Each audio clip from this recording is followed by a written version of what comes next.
Ah, cool. Bonjour tout le monde. Bienvenue. Bonjour, bonjour. Bonjour, On bonjour est à pas mal. tous. Ouais. J'espère que vous allez bien. Bonjour, bonjour. On va Donc, je laisser. vois que les gens rentrent. Je Ouais. vais déjà partager mon écran. Ah, je vais juste activer le chat parce qu'il n'était pas activé. Est-ce que vous pouvez mettre un petit message dans le chat pour voir si tout va bien, comme d'habitude, pour voir si vous nous entendez bien? Ok, là je vois que les gens peuvent parler. 5 sur 5. Très bien. Bonjour Farid. On va super. Tout va bien. Chat, qu'est-ce qu'il y a? Bonjour, bonjour. Donc ouais, hein, vous avez. Ah, je vois qu'il y a Ah, des. Alors, au niveau de la politique des agents IA, je vois il y a Firefly AI qui est dans notre appel. Évitez de, enfin évitez. On va vous envoyer l'enregistrement par la suite et le support de présentation. Donc, vous n'avez pas forcément à avoir des agents IA dans l'appel parce que c'est pas, ça va à l'encontre de nos politiques de confidentialité. On veut pas que les données qu'on est en train de produire maintenant via notre présentation alimentent des IA. Donc, si vous pouvez désactiver vos agents IA ou autres, désolé, j'ai pas les termes, ça serait bien. Merci. oui. C'est une politique de l'entreprise. Donc, les agents IA ne peuvent pas être utilisés ici. Donc, voilà. Donc, avant d'utiliser aussi, c'est toujours bien de demander à la personne, aux personnes dans les meetings. Euh, bonjour. Donc, je pense que vous voyez mon écran. Oui. Donc, aujourd'hui, on va parler de la veille stratégique, de l'idée, explorer, suivre efficacement les champs de recherche. Donc, on va parler de plusieurs outils aussi et des bonnes pratiques. Alors, pour commencer, je ne sais jamais quand ici comment je vais mettre les enquêtes, les sondages, hein.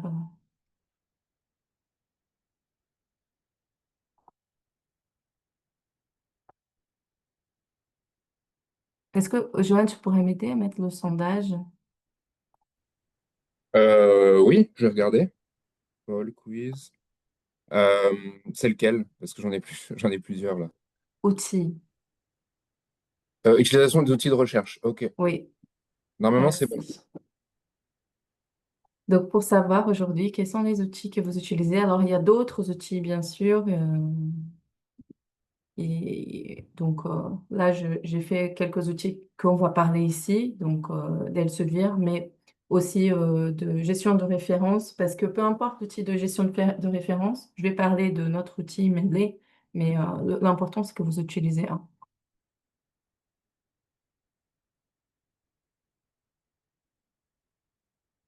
Je vois que la moitié des personnes ont répondu.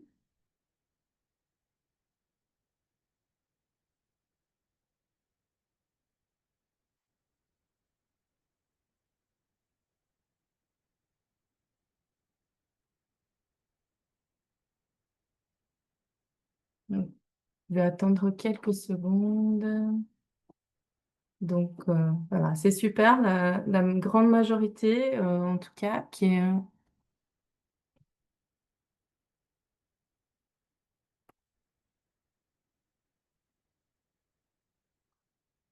Voilà, on a dépassé le 60%.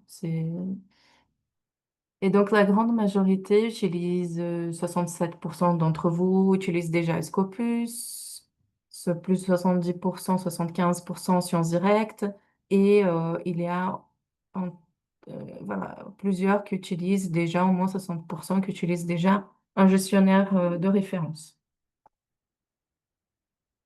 Donc, c'est très bien pour commencer. Donc, le but, ce sera de donner encore plus d'astuces de comment utiliser ces outils efficacement. Alors, la veille, la veille de la recherche est bien sûr une activité essentielle, c'est la base.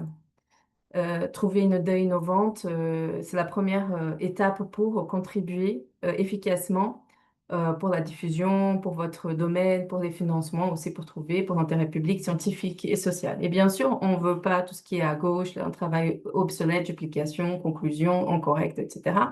Et on recherche donc le gap dans la littérature ou ce qui manque encore à être prouvé pour pouvoir démontrer des résultats, des méthodes originales, une amélioration significative donc du champ. Et bien sûr, tout ça, c'est basé sur ce qui est déjà aujourd'hui connu et les biais ou les gaps qu'ils peuvent avoir dans le domaine. Donc, la veille stratégique est un processus structuré de collecte et puis après d'analyse, de diffusion d'informations. Elle peut être aussi importante pour anticiper certaines évolutions, détecter des opportunités et aussi orienter des décisions. Donc, c'est vraiment, c'est obvious ce que je veux dire, mais vraiment assurez-vous que votre idée et concept est original au début de la recherche. Donc, si vous êtes étudiant au début de la thèse et non au moment de la rédaction, ça c'est aussi ça vient des éditeurs qui ont fait dans nos auteurs workshops. Et donc, il y a de nombreux outils disponibles. Ici, on va parler de Scopus de Sciences directes de Mendeley. Utilisez dont vous disposez. Donc, rapprochez-vous de votre bibliothèque pour en savoir plus et maîtriser l'utilisation de ces outils.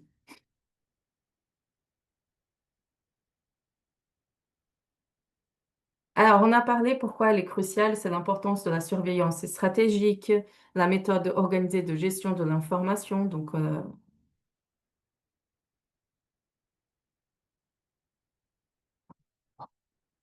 l'amélioration aussi de la recherche et du financement. Aller aussi trouver ces champs qui sont en train d'être mieux financés et pour faciliter l'orientation de projets de recherche et garantir la cohérence avec les priorités.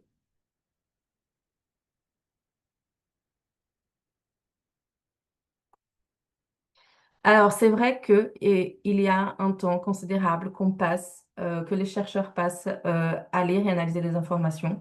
C'est 35% de leur temps, c'est 14 heures par semaine.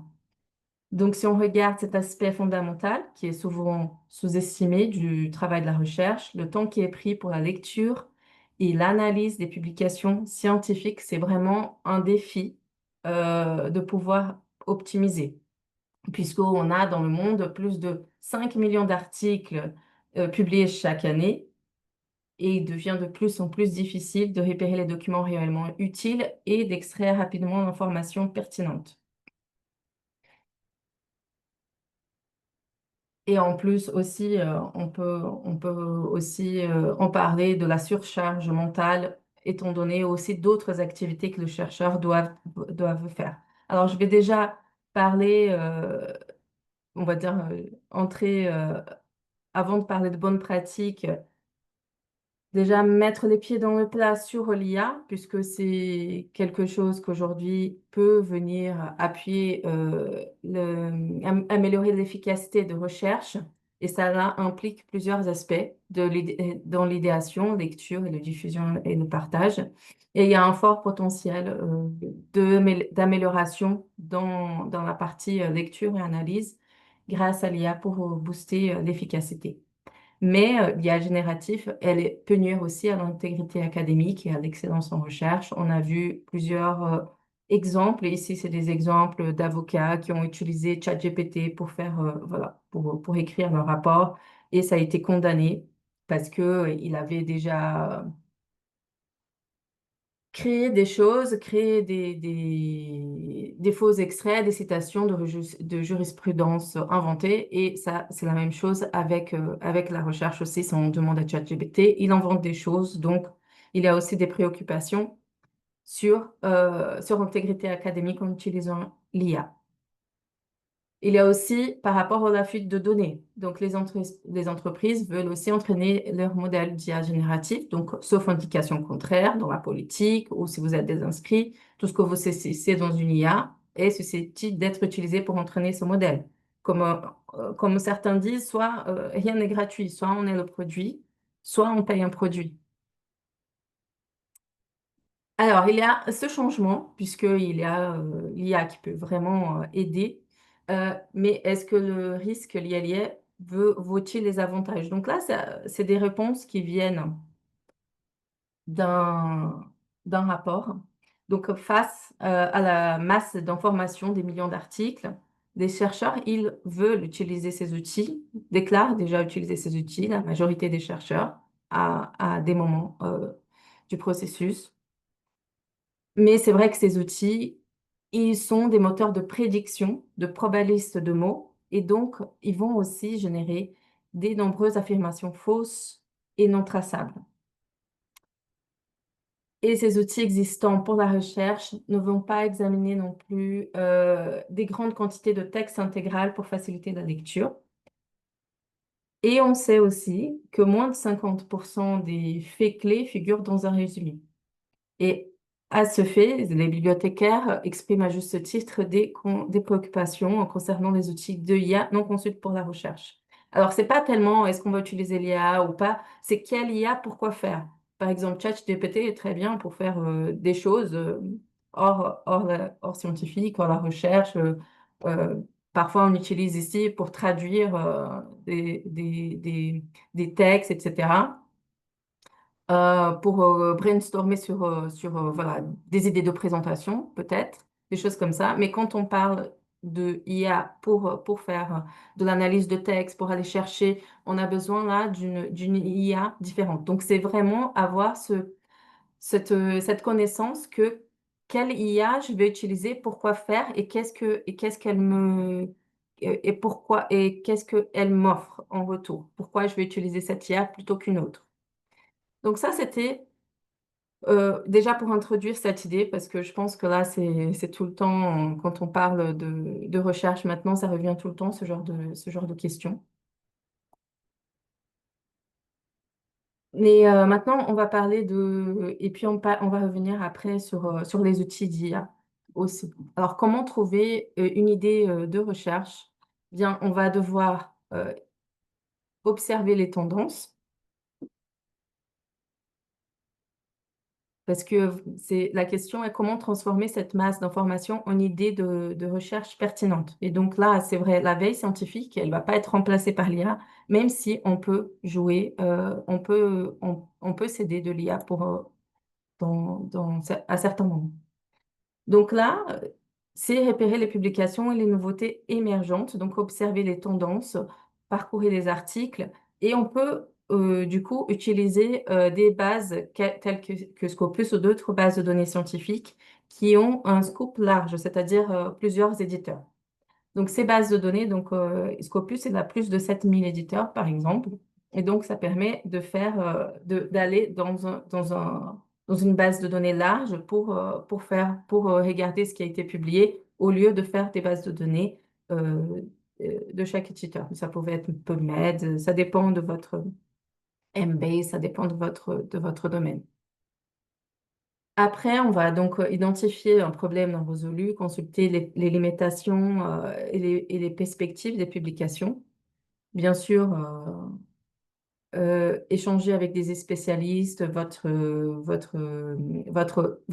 collègues de laboratoire, votre superviseur pour repérer ces insuffisances.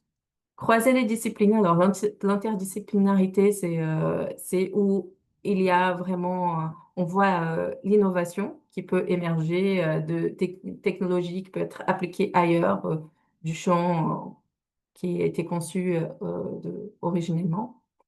Donc, explorer la convergence entre les domaines, par exemple IA et santé, par exemple. Aussi, beaucoup d'idées de recherche viennent des propres expériences, voilà, des défis concrets de l'environnement, du professionnel, du social. Je pense qu'on a tous passé par là et voilà. Et souvent, aussi, les idées peuvent passer par là, mais il faut aussi s'appuyer sur une littérature scientifique. et la méthode des 5 W, parce que les questions étaient et des 5 H. Ici, en français, c'est des Q et des O. Donc, qui sont les acteurs concernés, quoi, et quelle est la question du problème, quand, sur quelle période de contexte. Donc, s'il y a pour une certaine question une période qui devrait être concernée, sur quel territoire, est-ce que c'est au niveau mondial, est-ce que c'est plutôt régional, est-ce que c'est sur un continent? Euh, Pourquoi la question, elle est importante et quelles sont les méthodes et outils aujourd'hui ou quelles sont les limitations aussi. Donc ça, c'est très important d'avoir en tête tout au long du processus parce que les questions évoluent, les champs de, voilà, la ligne de recherche selon les résultats nous mène sur d'autres domaines aussi. Et bien sûr, vérifier la faisabilité du projet, si vous avez accès aux données, ressources, compétences, et aussi trouver peut-être des collaborateurs potentiels euh, voilà, dans la thèse ou dans le champ de recherche. Peut-être c'est intéressant justement d'aller vers un autre champ, regarder cette interdisciplinarité, mais peut-être qu'aujourd'hui, il faut trouver aussi des partenaires avec qui collaborer. Alors, sur les outils de recherche qu'on va parler aujourd'hui, on va parler de Scopus, on va parler de Sciences Directes. Alors, Scopus est une base multi-éditeur, Sciences Directes est une base Elsevier avec du texte intégral, alors que Scopus est une base de métadonnées, c'est-à-dire d'abstract. Il n'a pas de texte intégral, il a de l'abstract et d'autres données qui viennent enrichir pour améliorer cette découvrabilité. Et puis, on va parler de Mendeley comme outil pour organiser la bibliothèque. Donc, j'ai vu que plusieurs d'entre vous utilisent un outil. Ça, c'est juste un exemple parmi d'autres. Donc, le plus important, c'est d'utiliser cet outil très tôt et pas que quand on va aller écrire parce ils sont dits outils de gestion de référence. Mais par exemple, dans Medley, on peut faire des notes. On peut après aussi facilement centraliser toute la bibliothèque dans un seul espace. Donc, pour consulter votre bibliothèque, votre bibliographie, c'est bien plus simple parce que sauvegarder un fichier dans l'ordinateur et puis quel est le nom du fichier. Donc là, on peut chercher par auteur, par vraiment le nom de l'article, des éléments qui sont peut-être dans l'abstract et on peut les annoter. Donc c'est vraiment centralisé dans un seul lieu et ça permet aussi d'aider dans cette construction d'analyse et de centraliser tout cela dans un seul espace. Alors, sur Scopus, comme j'ai dit, on a plus de 7000 éditeurs, on a des livres, on a des revues actives, 25 000 revues actives. Il y a plus de 25 millions d'articles en libre accès. Et en plus, il y a aussi des profils d'auteurs, des profils d'institutions. Donc, par rapport aux questions qu'on s'est posées avant, on peut trouver qui sont les acteurs dans un champ, par exemple, euh, pour aller trouver des collaborateurs ou pour aller voir ce qu'ils publient aussi, peut-être pour participer d'un jury de thèse, pourquoi pas, ou autre. Mais on peut faire ce type d'analyse puisqu'on a ces profils d'auteurs. Et l'avantage, c'est que justement, si on se base seulement comment l'auteur a signé, euh, je ne sais pas, Herman, il a plein d'Herman, Herman J, il y en a plein. Et parfois, Herman, il signe différemment. Parfois, il signe avec son prénom. Parfois, son prénom vient après son nom. Donc, suivant les politiques éditoriales aussi et suivant comment il signe, ben, c'est pas toujours facile de voir vraiment tout ce que Herman il a publié. Donc ces profils, ça permet de consolider tout cela avec les plusieurs signatures de l'auteur dans un seul profil. Alors, on peut aussi aller voir, analyser le champ, comment il publie, quelles sont les revues qui s'intéressent à ce champ, qui publient plus. Ça peut être aussi intéressant de voir si c'est pour être des revues dans lesquelles, à un moment donné, je peux considérer comme candidate pour soumettre ma recherche, par exemple. Il y a plein d'autres critères, mais ça peut être aussi, on peut aussi regarder de cette façon. Euh, et on peut aussi analyser l'impact des citations et autres. Alors, il y a des astuces pour construire cette requête, puisque la requête est la base de comment qu'est-ce qu'on va trouver et que ça soit pertinent. Et là, j'ai fait un webinaire, en début d'année, donc je vais pas rentrer dans les détails aujourd'hui, de comment construire, mais c'est très intéressant avec une méthode vraiment de comment faire ces requêtes-là et donc vous aurez le lien, après sur la présentation et je vous invite à voir. Donc, des choses que déjà, vous pouvez utiliser, c'est des opérateurs booléens. Donc, je pense que ça, tout le monde sait utiliser. C'est AND pour mettre des termes en connexion, OR pour mettre les synonymes, donc agriculture, parfois c'est land, etc., etc. Donc, ça permet de mettre des synonymes pour construire la requête. Et le endnote, c'est pour donc exclure certains termes qui pourraient apparaître un peu trop. Et puis la troncature, c'est très intéressant aussi d'utiliser puisque ça va venir au lieu de, avec mes racines, au lieu d'aller chercher les, tous les synonymes, par exemple sustainability, sustainable, etc., etc. Ça permet, d'aller chercher donc tout cela avec la troncature. Si je mets donc l'astérix, il va chercher par exemple computer avec astérix, tous les, toutes les variations avec cette racine. Et puis après, vous pouvez créer un compte. Si vous créez le compte Sciences Direct, ça vaut pour Scopus. Si vous avez Mendeley, et cetera, vous pouvez utiliser donc toutes les solutions Elsevier pour pouvoir faire des alertes, mettre vos alertes. Pouvoir sauvegarder des listes de recherche et si vous avez déjà publié, vous pouvez aussi lier avec, votre profil, Scopus, d'auteur.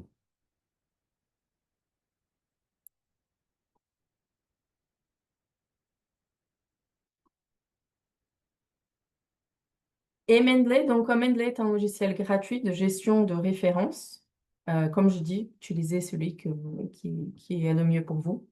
Donc, ça permet d'organiser, de lire, d'annoter, et puis après de citer, de collaborer. Donc, aujourd'hui, je vais surtout parler de organiser, lire et annoter, et après, on fera un autre webinaire sur la partie de citation et comment insérer tout ça dans un document. Et ce qui est bien avec cet outil, c'est que il peut, comme la bibliothèque, elle est sur le cloud, mais aussi vous pouvez aussi la voir sur euh, votre ordinateur portable. Vous pouvez l'accéder de n'importe où. Donc, vous pouvez faire des annotations, que ce soit au laboratoire, à la maison, bref, si vous êtes dans un voyage pour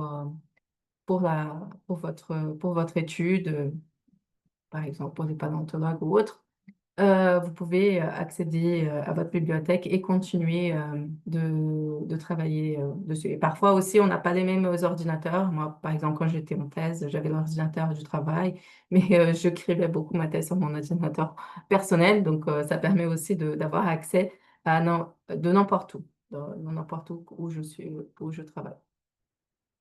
Et puis, on va parler un peu de l'IA, justement. Donc, ici, il y a Scopus et Sciences Direct IA. Donc, Scopus, vraiment, en vue télescope, on va se baser sur justement tout le contenu Scopus, parce que le contenu de Scopus aussi, il passe par un crible d'un comité de sélection. Ça permet d'avoir une qualité de contenu qui est choisie, dans la base.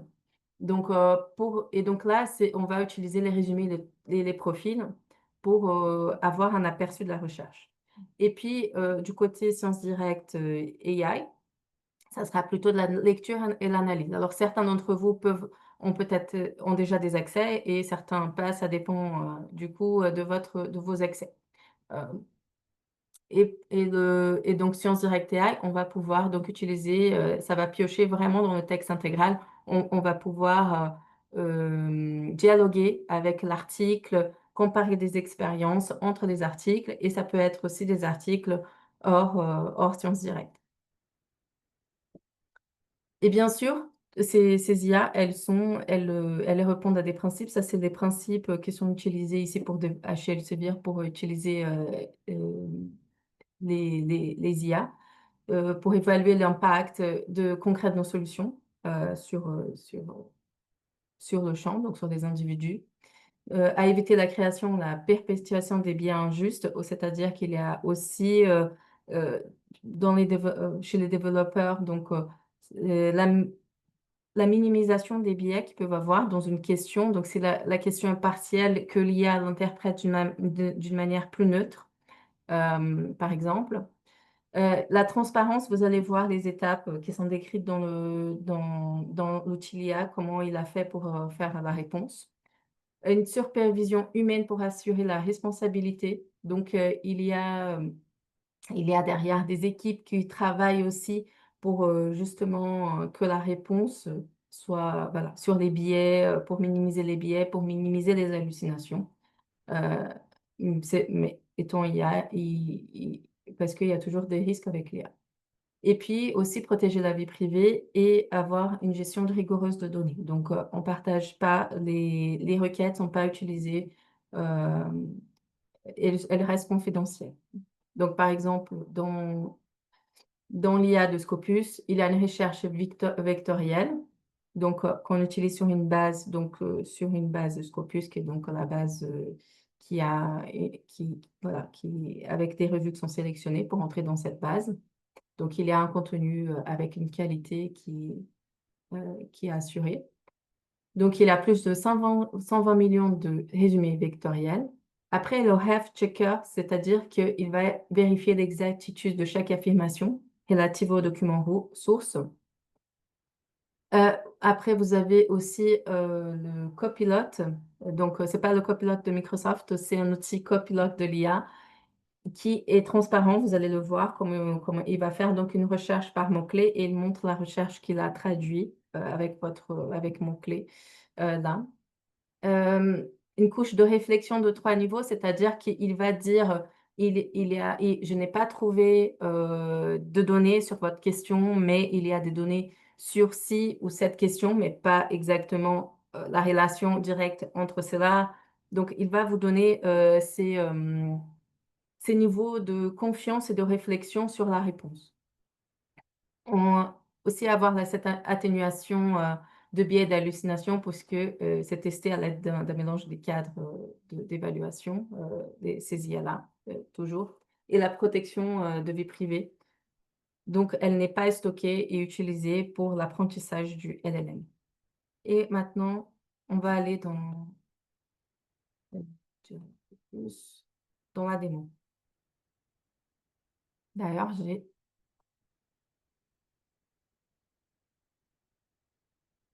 alors, je vais commencer avec une démo euh, sur le Scopus.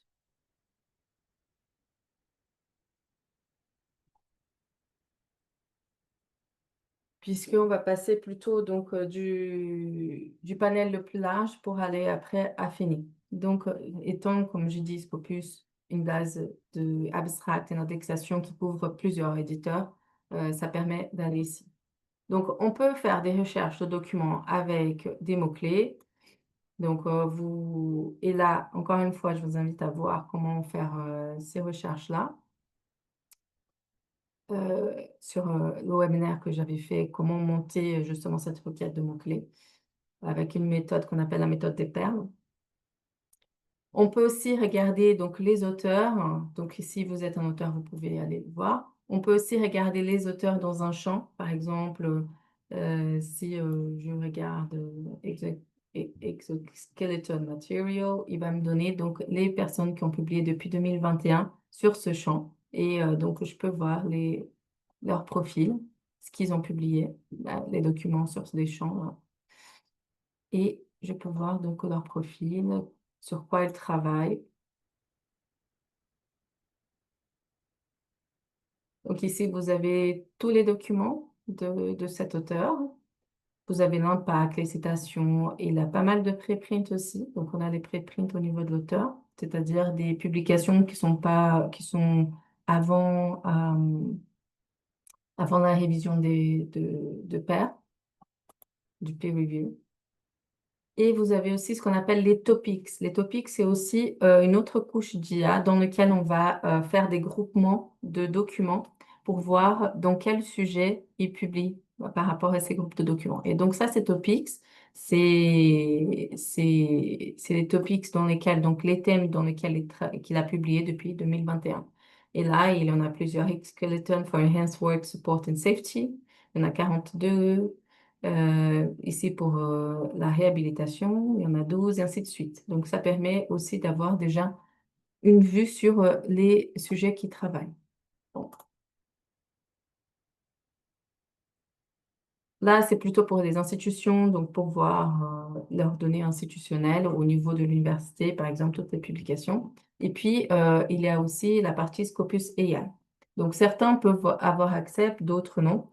Euh, et on peut donc aller demander, par exemple, et j'aurais pu faire en français, quels sont les sous-champs de l'épidémiologie connectés plus particulièrement avec l'agriculture? Et vous voyez que j'ai un autre ici, un autre, et après je vais montrer le Deep Research. Donc ça, c'est euh, l'IA Scopus.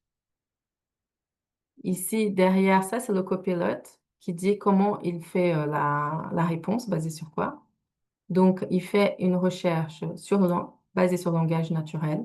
Après, une recherche dans laquelle il a transformé ma question dans des mots-clés. Donc, il fait aussi une recherche par rapport à des mots-clés. Il va donc vous donner un résumé. Et puis, voilà, sur les thèmes de la question, il va dire, bah, il y a donc les sous-champs comme la plant disease epidemiology, veterinary epidemiology, zoonotic disease epidemiology, et puis à chaque fois, il y a les références derrière. Donc, je peux avoir les références ici, je peux l'ouvrir. Et ça, c'est très important justement dans une IA de recherche scientifique, c'est de pouvoir justement regarder sur quoi il se base, sur quel document, d'où il tire cette réponse. Donc là, il y a et les connexions, donc le résumé des deux connexions, puisque j'avais demandé ça. Donc, il me donne donc les 100 sous-champs. Puis, on a aussi un résumé plus élargi. Donc, il va me répondre avec plus de détails ici.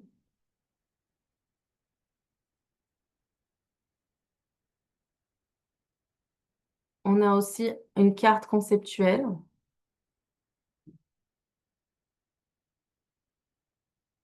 Donc, par exemple, épidémiologie dans la santé occupationnelle, dans food safety dans l'écologie microbienne. Donc, par exemple, si je veux explorer plutôt ce champ plutôt que les autres, je peux cliquer ici. Il va me faire donc un résumé avec ces deux concepts, comment ils s'articulent entre eux. Et à chaque fois, les références derrière. On a aussi les experts.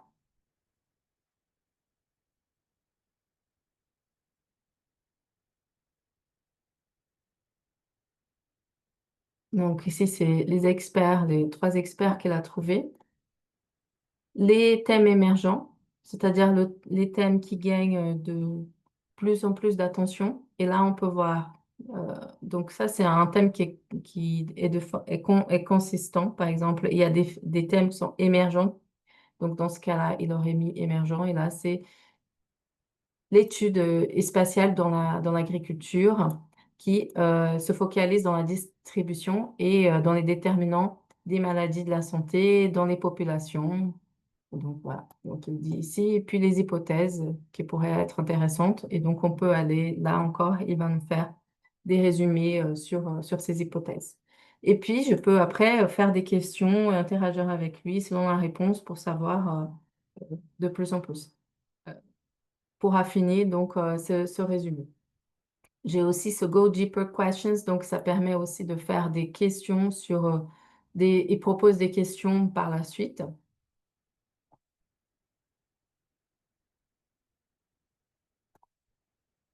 Et j'ai oublié de dire, ce Expanded Summary, il est basé sur une technologie Hugging Fusion qui vient donc chercher plusieurs angles pour répondre à la question.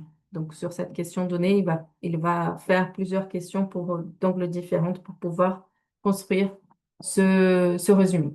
Donc, ce qui est important, c'est on peut utiliser, par exemple, la, la, cette requête copilote pour pour après aller du coup faire aussi notre bibliographie. Ça permet de faire un premier aperçu sur un champ que peut-être je ne connais pas ou que voilà, je voudrais plus d'informations et d'avoir déjà des premières références sur ce champ-là. Euh,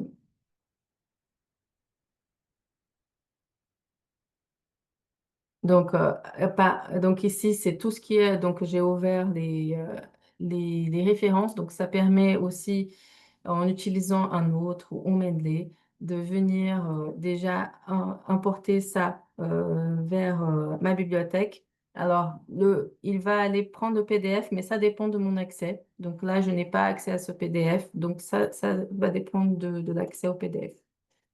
Et puis, on pourra donc faire la recherche sur Scopus aussi.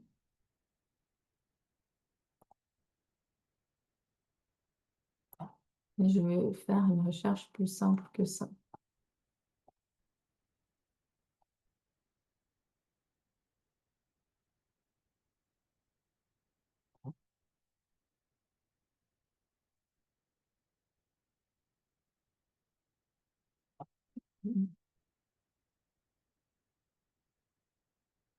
Ah, d'ailleurs, j'ai oublié justement de montrer le Deep Research. Donc ici, c'est un autre type d'IA qui va aller imiter, c'est une IA agentique qui va imiter la pensée humaine et nous fournir un peu comme un rapport pour dire les limitations de ce champ, par exemple. Donc, il va réfléchir d'une manière différente. Donc, si je repose la question, la même question,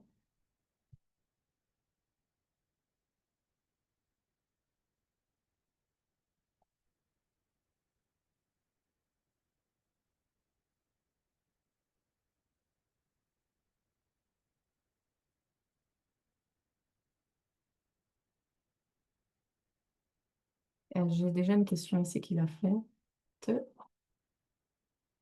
Et donc, ça, c'est la recherche, c'est la réponse de Deep Research selon la question. Et à côté, il me dit tous les pas qu'il a fait pour produire cette question. Donc, voilà, tout ce que, et à chaque fois, ce qu'il a trouvé. Donc, vous avez derrière ce qu'il a trouvé et comment il a fait, qu'est-ce qu'il a posé comme question. Donc, ici, il met donc, sur les méthodologies et les data sources qui sont utilisées dans les études épidémiologiques dans l'agriculture. Donc, il parle sur les différents types d'études, les modèles, une réponse directe.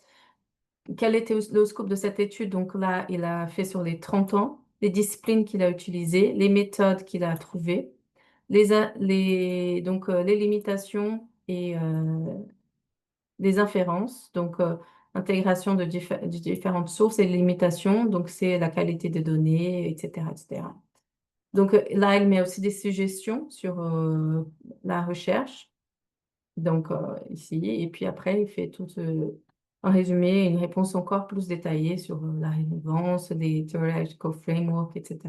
Toujours avec les références derrière, les data sources, puisque c'était quelque chose qu'on avait demandé. Donc là, on peut être bien plus spécifique si je voudrais un temps donné entre 2010 et 2020. Donc là, je pourrais être bien plus spécifique dans ma question avec le deep research. Et donc après, je peux aller le télécharger en PDF. Je peux voir là, il y a 136 références qu'il a utilisées pour faire ce résumé. Donc je peux aussi regarder les références dans Deep Research. Alors, bien sûr, ces réponses-là ne vont pas. Ça permet d'avoir un premier jet. Donc ça sera après pour venir aussi appuyer comment faire, d'aider aussi dans la structuration de la recherche après avec des mots-clés pour aller vraiment dans les documents sur ce qui a été fait, les premiers, parce que là, quand on fait une recherche dans Scopus, là, c'est nous qui contrôlons les mots-clés qu'on utilise. Euh, donc, on va être beaucoup plus dans le contrôle ici, dans la recherche, et c'est complémentaire.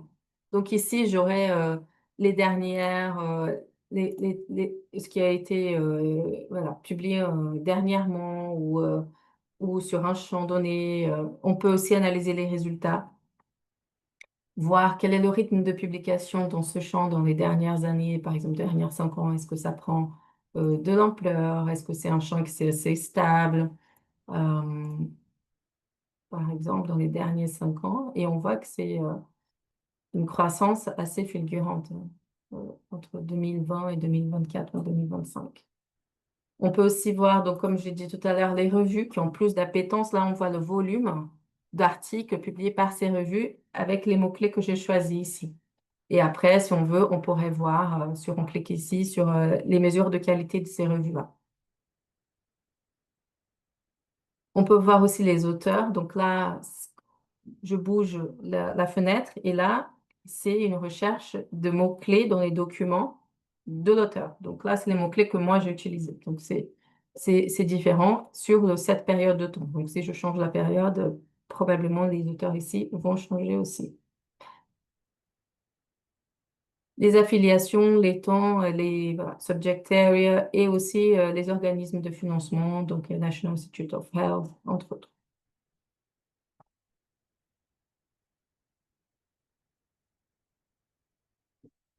Donc, juste pour vous dire qu'on peut avoir les réponses de différentes manières et c'est bien de combiner aussi différentes stratégies pour la réponse. Par exemple, si je cherche un collaborateur ou des experts, je peux faire ça avec le Research Discovery, je peux faire ça avec l'IA et je peux faire ça aussi avec une recherche avec des mots-clés que moi, je contrôle ces mots-clés-là et la recherche. Et là, c'est très important d'avoir une requête qui soit pertinente et efficace. Alors, je vais regarder cet article ici. Et à partir de cet article, donc il a été publié cette année, il y a déjà une citation de cet article. J'ai donc l'abstract, l'impact, j'ai aussi les références, j'ai aussi des documents qui sont similaires, qui pourraient m'intéresser. Donc c'est aussi une autre forme d'aller chercher cette bibliographie pour être intéressante. Et donc là, comme j'ai accès, parce que c'est un article en open access, j'ai accès, je peux aussi le mettre dans ma bibliothèque. Et puis après, ce qui est important et dont on parlait tout à l'heure, c'est de, d'avoir donc votre compte pour aller faire une alerte de recherche. Donc là, je peux faire donc une alerte basée sur mes mots-clés qui va tourner toutes les semaines le jeudi, par exemple. Alors sur Science Directe, je peux aussi faire des recherches avec des mots-clés. Alors, ça permet aussi, alors même si le scope ne va pas être aussi large comme Scopus, parce que dans Scopus, j'ai 7000 éditeurs. Ici, dans Sciences Direct, c'est plutôt du contenu Elsevier. On a un petit peu de contenu aussi d'autres éditeurs, et c'est sur cette recherche. Mais ça reste un pilote.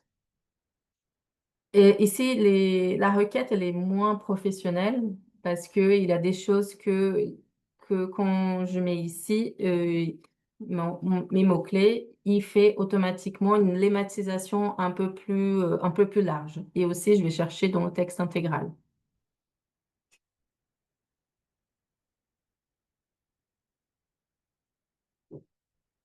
Donc, dans Sciences Directes, on peut aussi faire des alertes si on le souhaite. Ça peut être intéressant aussi d'avoir des alertes sur une revue qui est importante pour votre domaine. Par exemple, dans mon domaine, je suivais Cell, par exemple. Pardon. Et vous avez ce qu'on appelle des topics. Donc, ça permet des pages concepts qui viennent expliquer ce que c'est la santé mentale, mais sur différents angles. Ça peut être dans la médecine, dans la psychologie, dans les sciences sociales. Je peux Ici, puisque ici on est sur une base Elsevier, vous avez les pastilles vertes qui vous disent, voilà, si vous avez accès à l'article, car où c'est rouge, vous n'avez pas accès à cet article.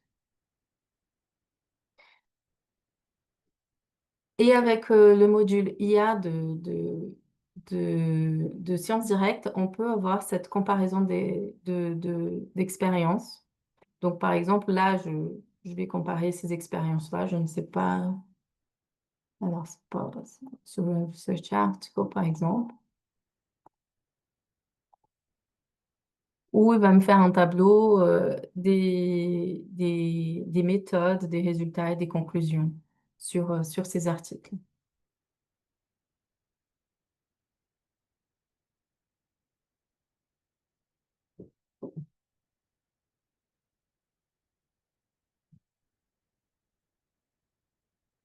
Voilà. Comment a été le design de l'étude, l'objectif, le matériel, les méthodes, les résultats et la conclusion. Et donc, ça permet de comparer différents articles sur cette base.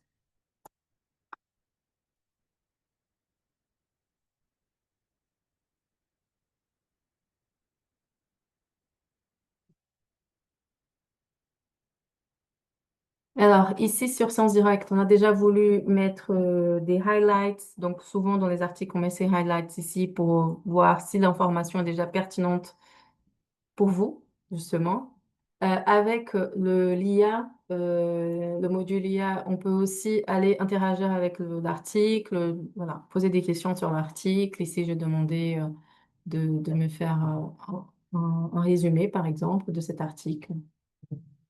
Et bien sûr, après, je pourrais aussi venir le mettre sur ma bibliothèque.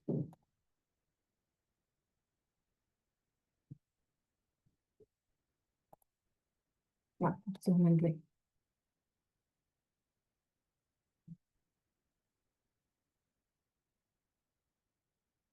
On peut aussi poser des questions. On peut poser des questions sur Sciences Direct IA, donc la différence, c'est qu'il va avoir du texte intégral.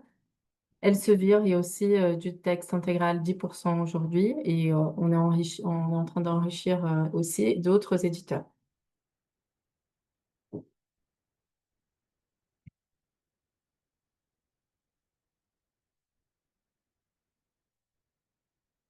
Et là, par exemple, si j'ai Scopus, je peux aussi dire, bah, à l'IA d'inclure aussi les abstracts Scopus dans ma recherche.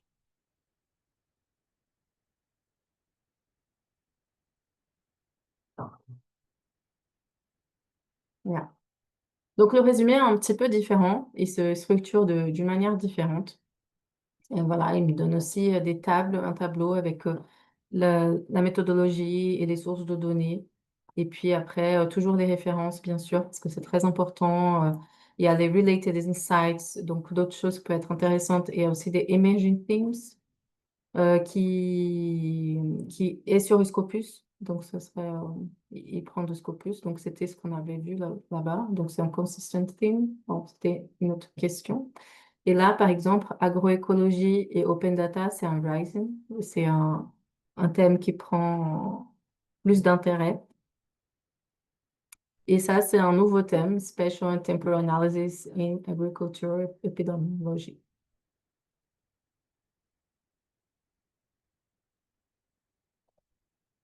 Et maintenant sur Mendeley.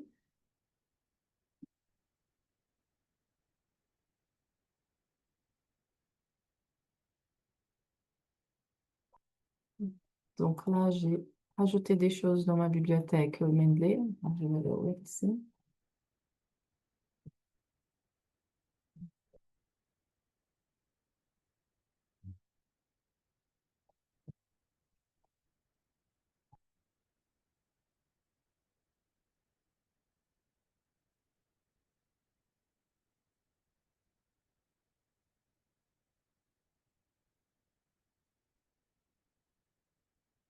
Et donc sur Mendeley, par exemple, vous avez les annotations que vous pouvez faire directement sur le papier, des notes. des highlights. Donc, ça permet de mettre tout cela dans un même endroit. Puis, vous avez un cahier. Donc, ça permet, je pourrais créer un nouveau cahier, par exemple, sur l'épidémiologie. Épidémiologie. Et de faire mes notes. Donc, et d'inclure ça dans mon cahier. Et puis après, j'aurais pu aller dans un autre et mettre. Donc, ça permet de mettre en relation quand je lis plusieurs articles et puis facilement retrouver l'article où je cite ce paragraphe. Donc, je vais retourner à ma bibliothèque. Est-ce que maintenant c'est un autre? Ici.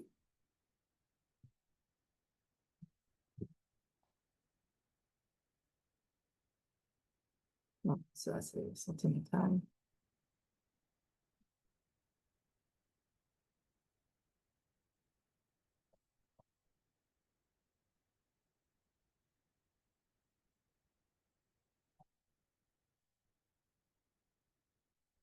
Et là, je vais aussi ajouter à la bibliothèque.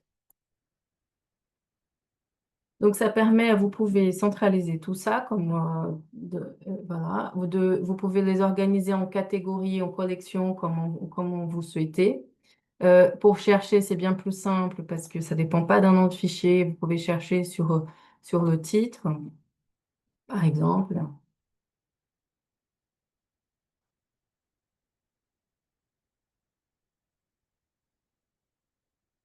On peut aussi aller chercher sur les auteurs. Donc, et avec le cahier, ça permet du coup d'aller aussi rapidement retrouver donc ces annotations, d'où est-ce qu'elles sortent, de quel article, en faisant ce type de,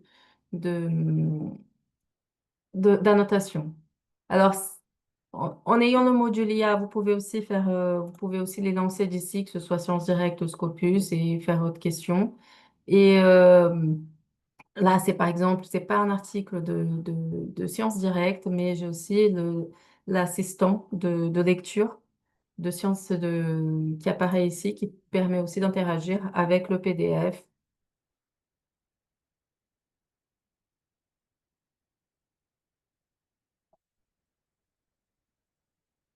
et de le résumer. Par exemple, j'aurais pu aussi faire comparer les différentes expériences. Alors, et ça aura ni qu'une ni tête parce que c'est pas les mêmes champs. Là, je vais essayer de faire quelque chose, regarde. Là, et il va me faire la même table avec comme j'ai dit, avec d'autres, avec cette fois-ci les choses qui sont dans ma bibliothèque à moi. Et voilà, parce que j'ai sélectionné certaines études et je vais les comparer, par exemple, ça peut être ça. Donc, ça permet aussi d'avoir sur cette analyse ici sur Mendeley aussi. Donc ça permet d'utiliser un gestionnaire de référence depuis le début, comme je disais tout à l'heure, de gagner du temps. Je vais regarder un petit peu les questions. De gagner du temps. Déjà, parce que quand vous allez commencer à écrire, vous n'avez pas à emporter tout ça hein, pour aller citer. Souvent, c'est un travail d'aller emporter toutes nos bibliographies pour après pouvoir citer dans le document. Mais aussi, ça a une valeur ajoutée de pouvoir centraliser, pouvoir annoter dans un seul espace. Euh, et aussi avoir accès à tout moment. Vous pouvez aussi avoir accès hors ligne en ayant le Mendeley sur votre ordinateur et ayant la bibliothèque donc offline. Alors, je vais regarder les questions.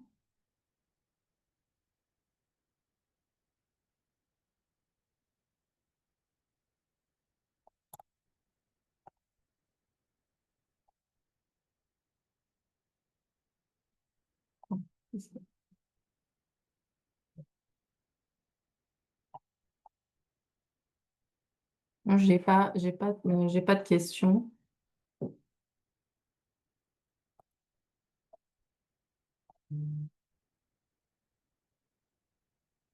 pour le moment.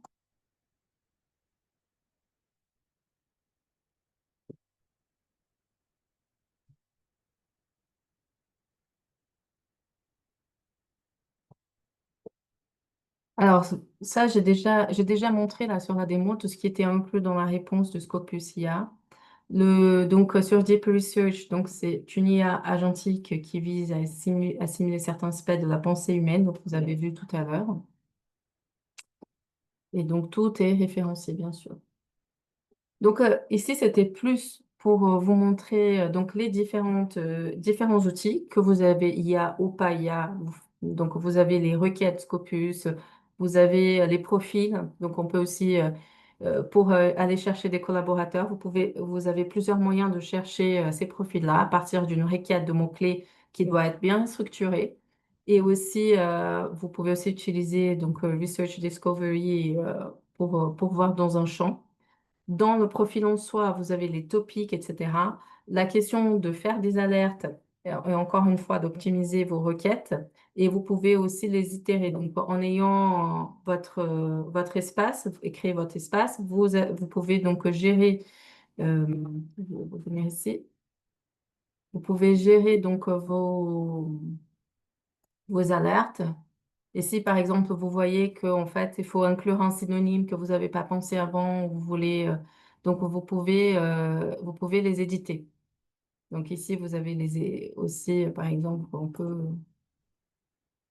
je pourrais l'éditer pour étirer quelque chose, pour ajouter quelque chose, donc la requête. Donc ça permet aussi de les faire évoluer au fur et à mesure aussi de la recherche ou faire d'autres requêtes. Euh,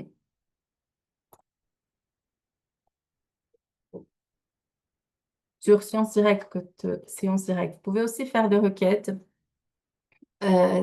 Ici, vous avez aussi une partie de recommandations. Donc, c'est une veille passive, c'est-à-dire que Science Directe va vous recommander des articles que ça pourrait vous intéresser basé sur ce que vous avez lu. Alors, de base, ce n'est pas configuré comme ça. Alors, pour aller le configurer, si vous le souhaitez, vous allez sur votre compte et vous allez sur recommandations.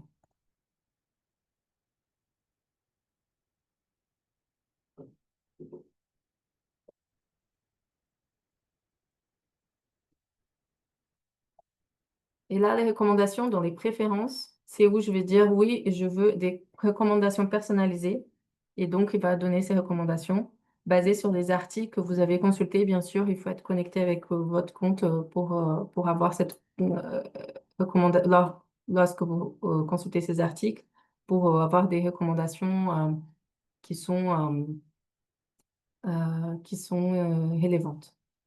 Donc ici, par exemple, il fait des recommandations sur un article de 2024, de 2023. Donc c'est très, très intéressant parce que ça permet aussi de remonter des articles qui sont pas tout à fait nouveaux, mais voilà, suite à la masse de données qu'on a, de remonter certains articles qu'on aurait pu passer à côté.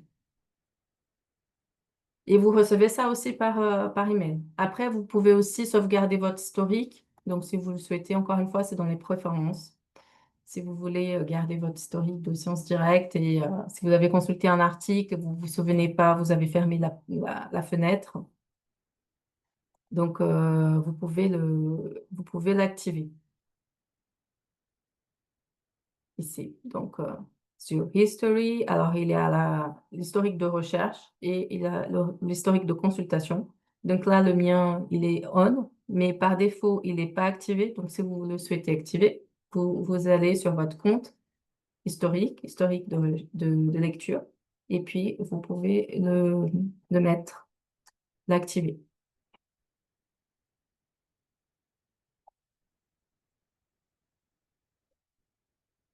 Donc, pour finir, donc, voilà, des outils pour aller observer les tendances, combiner différentes disciplines, clarifier, bien sûr, ces outils vont dépendre de la clarté de vos questions.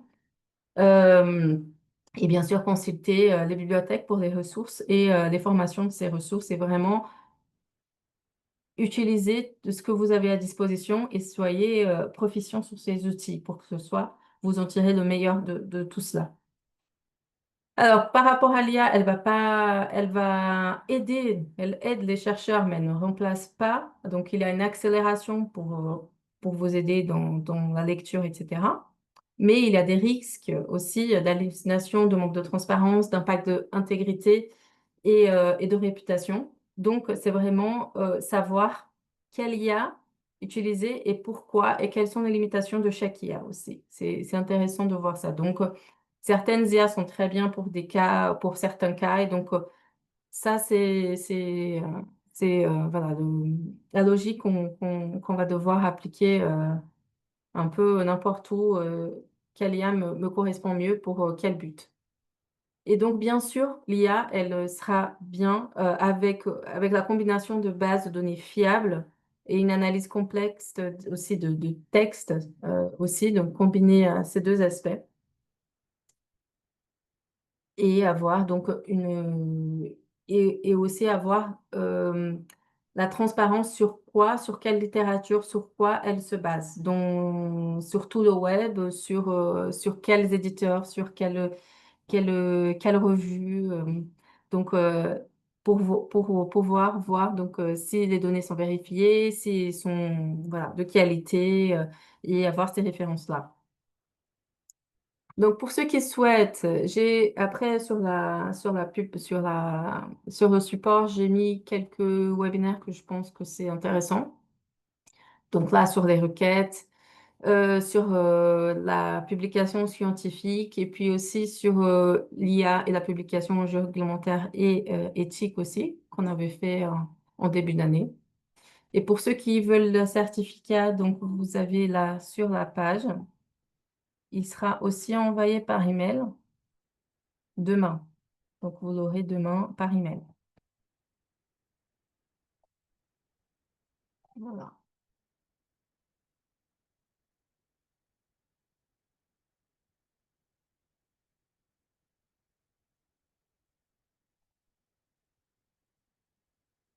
Voilà. Oui, oui, je comprends, oui. Donc, oui, le module IA, il dépend de l'abonnement. Mais c'était aussi pour venir aussi mettre cette question sur quelle IA utiliser, pourquoi, quand, comment. Donc ça, c'était bien sûr la démo avec l'IA que j'ai à disposition ici.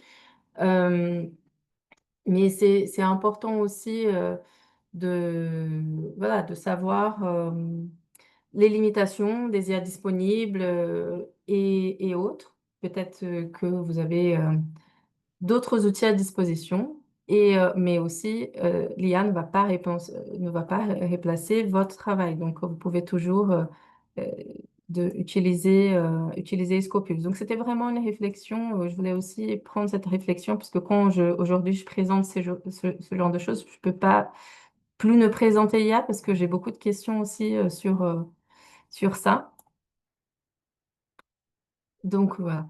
Donc ça vous permet un petit peu de regarder ce qu'elle peut faire, mais aussi voilà, savoir, se poser au moins la question, OK, j'utilise cette IA, mais pourquoi faire? Quelles sont ses limitations, etc. Donc je vais mettre ça sur le chat aussi, le code pour ceux qui veulent les certificats. Alors, parfois j'ai des questions, alors je reçois pas mal d'emails, donc je peux pas répondre les questions de certificat, donc je vous explique là. Donc, il faut avoir, donc si vous avez un compte Elsevier, peu importe, vous connectez sur ce compte. Et puis après, vous mettez le code du workshop. Parce que sur le compte, vous avez votre nom, votre prénom. Et donc, le certificat va sortir avec votre nom, votre prénom dessus. Donc, c'est ça les étapes à faire. Donc, c'est vous authentifier, mettre le nom du code du workshop. Au cas où vous tombez déjà sur la page ici, ben, c'est la même chose avec le claim certificate ici à côté. Bon, merci à tous et je vous souhaite une bonne journée, une bonne continuation.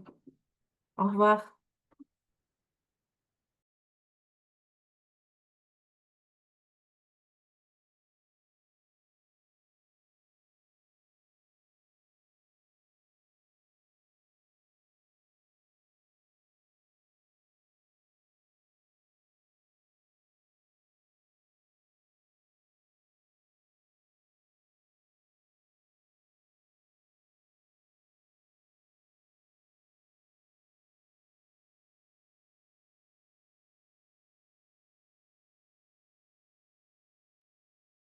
Pardon, j'ai vu une question sur le chat que j'avais ratée parce que c'était pas sur la question, la partie questions-réponses, donc je vais laisser ici.